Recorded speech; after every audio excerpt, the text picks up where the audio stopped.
The most violent earthquakes do not shake the ground. They happen in absolute silence, right in the middle of a perfectly curated living room. You are standing there, holding a sleeping infant, staring at a space that took years of dual incomes, compromised weekends, and relentless ambition to build. And in a matter of hours, you realize that exactly half of it is gone. Not just the physical assets or the liquid cash. The entire future you bought and paid for has been violently foreclosed on. Society loves to sell the myth of the clean break. The conscious uncoupling. The civilized transition where two reasonable adults sit across a polished oak table, sign a few documents, and seamlessly pivot to a healthy co-parenting dynamic. It is a beautiful, comforting lie. When you are a high-performing professional, someone who has spent their entire adult life engineering stability, optimizing careers, and meticulously planning for a child, the reality of a split is a brutal, logistical amputation. You spent years laying the bricks for a very specific legacy. You bought the right house in the right zip code. You read the developmental psychology books. You balanced the financial spreadsheets and timed the parental leave perfectly. Yesterday, you were a unified front building an empire. Today, you are staring at a blindingly white legal document that reduces a deeply entangled human history to cold line items and ruthless percentages. Your entire identity, your carefully calculated net worth, the very structural foundation of your family, just halved overnight. You stand in the doorway of the nursery. You look at the crib you spent weeks researching for safety ratings. The expensive blackout curtains. The $529 college savings plan you started aggressively funding before the baby was even born. It was supposed to be a fortress of security. Now, as you watch your child breathe in the dim light, it feels less like a sanctuary and more like a contested asset in a hostile corporate bankruptcy. Friends and family offer well-meaning, utterly useless platitudes. They tell you that kids are resilient. They tell you that you will find a new normal. They speak in the gentle, hushed tones reserved for tragedies, completely failing to grasp the sheer operational violence of what you are actually doing. For the high earner, the ambitious new parent, the cognitive dissonance is absolutely deafening. You are accustomed to being in complete control. You are used to outworking your problems, strategizing your way out of complex crises, and executing long-term plans with flawless precision. But you cannot simply outwork the collapse of your own home. There is no strategic corporate pivot that protects you from the hollow, echoing silence when you realize the person you built this entire architecture with is now, legally and practically, your adversary. So, you compartmentalize. You mentally put blue painter's tape on the furniture and the bank accounts. This goes. That stays. Mine. Theirs. You tell yourself you are being logical, clinical, and efficient. You maintain your executive composure, swallowing the overwhelming personal devastation because the infant waking up in the next room needs a pillar of stability, not a shattered human being. You are essentially trying to rebuild an airplane while in a terrifying free fall, clutching a newborn, all while actively negotiating the market price of the parachute. You think the hardest part is signing the papers and deciding to leave. But the real nightmare is discovering the hidden price tag of the amicable split. Because the most expensive casualty of unraveling a family isn't your bank account. The spreadsheet becomes your new reality. Rows and columns meticulously designed to mathematically dismantle a life that was never meant to be quantified. On paper, it looks like a simple accounting exercise. Assets in column A, liabilities in column B. But when you are staring at the line item for your child's $529 college fund, or the joint savings account earmarked for a backyard renovation that will never happen, the numbers blur into something entirely different.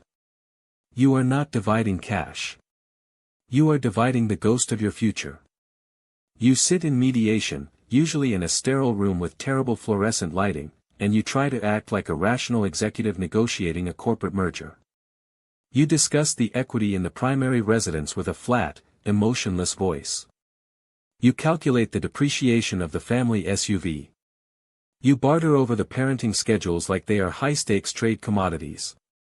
Thanksgiving for Christmas Eve. Spring break for the 4th of July. You nod, you take meticulous notes, and you project an aura of complete, unbothered control. But underneath that stoic veneer, a terrifying alchemy is taking place. Every single forced compromise breeds a new, silent resentment. You wanted to be the bigger person. You swore to yourself and to your child that this would not turn into one of those ugly, drawn-out legal wars that ruin families. You committed to the noble illusion of fairness. But fairness is a highly subjective metric. When two people are deeply, fundamentally wounded, nobody's version of fair will ever align. Your ex-partner's definition of an equitable split feels like an outright theft of your stability. The logistical nightmare consumes every waking moment. It becomes a second, exhausting, unpaid full-time job.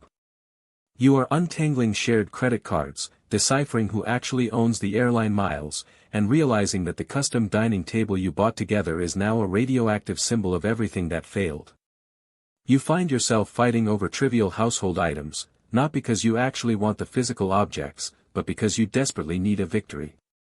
You need to reclaim some small fraction of the territory you feel violently slipping away. This is the psychological trap of the amicable split. You drain your vital emotional reserves trying to keep the peace.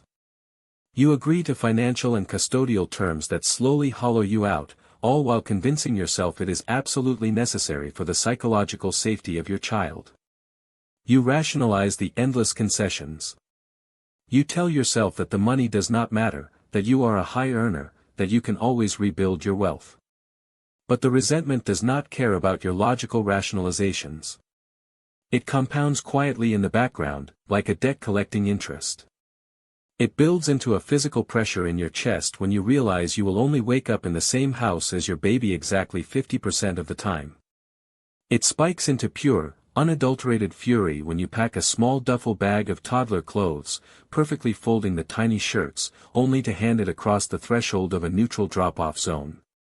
You are paying an exorbitant premium to dismantle your own foundation, and the sheer, unspoken injustice of it threatens to choke you. You try to be clinical, dividing the equity and the holiday schedules with mathematical precision. But there is one highly volatile asset no mediator warns you about, and losing control of it will cost you your sanity, if you don't see the trap that's being set for you right now. The alarm goes off at 5 in the morning, and the performance immediately begins. You step into the shower, letting the scalding water wash away the exhaustion of a fractured night's sleep, and you mentally armor up for the day. You are not just a parent anymore, and you are not just a professional. You are an actor playing two extraordinarily demanding roles on two completely separate stages, with zero time for an intermission. You walk into the office, and the mask snaps firmly into place. The posture straightens. The voice drops into that familiar, authoritative cadence. You lead the strategy meetings. You dissect quarterly projections. You navigate complex negotiations with the ruthless efficiency that built your career in the first place. Your colleagues look at you and see a pillar of absolute competence. They see someone who operates at the highest level of control. They do not see the custody schedule burning a hole in your briefcase, or the frantic, staccato text exchange with the family law attorney you just had in the elevator. You compartmentalize the trauma so effectively it genuinely scares you. You slice your brain into hermetically sealed compartments. The boardroom is safe. The boardroom operates on logic, strategy, and measurable outcomes. You can win in the boardroom. But then the workday ends, and the Real Marathon begins. You transition from closing deals to heating formula. The drive home is a suffocating compression chamber. You pull into the driveway of a house that feels simultaneously too large and entirely empty. You unlock the front door, and you are immediately hit by a silence that is almost violently loud. There is no partner to tag in. There is no one to take the baby, so you can just have 10 minutes to stare at a wall and decompress. You are the sole line of defense. You put on the second mask. The cheerful, unwavering, hyper-engaged parent. You sing the songs, you warm the bottles, and you rock a fussy infant while your own chest feels like it is cracking wide open under the pressure. You perform a one-person play of domestic stability for an audience who cannot even speak yet. You project absolute safety to your child, swallowing your panic, your grief, and your sheer physical exhaustion. This double life is an architectural marvel of human endurance. It is also completely unsustainable. The isolation of being this competent is profound. Because you are functioning at such a high level in both arenas, no one steps in to intervene. The world looks at your perfectly tailored clothes and your perfectly cared for baby, and they assume you are fine. They do not realize that you are running entirely on the fumes of pure adrenaline and the absolute terror of failing your child.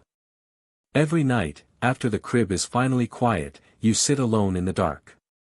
You stare at the glowing screen of your phone, feeling the crushing, gravitational weight of your dual existence. You are holding up the sky with one hand and rocking a cradle with the other. You can fake the executive presence in the boardroom, and you can fake the smiles for the baby. But the psychological bill for this double life is compounding daily. And when the debt finally comes due, it's going to force a drastic choice that most people are completely terrified to make. The illusion holds for weeks, maybe even months. You trade emails about legal retainers and closing costs with the sterile detachment of two diplomats negotiating a ceasefire. But eventually, the facade inevitably cracks. It almost never happens over a major, tangible asset. You do not lose your mind over the stock portfolio or the retirement accounts. The break happens over something impossibly small. A dispute over a holiday weekend schedule. A condescending text message about the baby's sleep routine. A sudden, petty demand for half the appraised value of a rocking chair you bought for the nursery. Suddenly, the sterile boardroom negotiation detonates into a scorched earth campaign. This is the hostile pivot. It is the exact moment you realize that your former partner is no longer looking at you as a co-parent.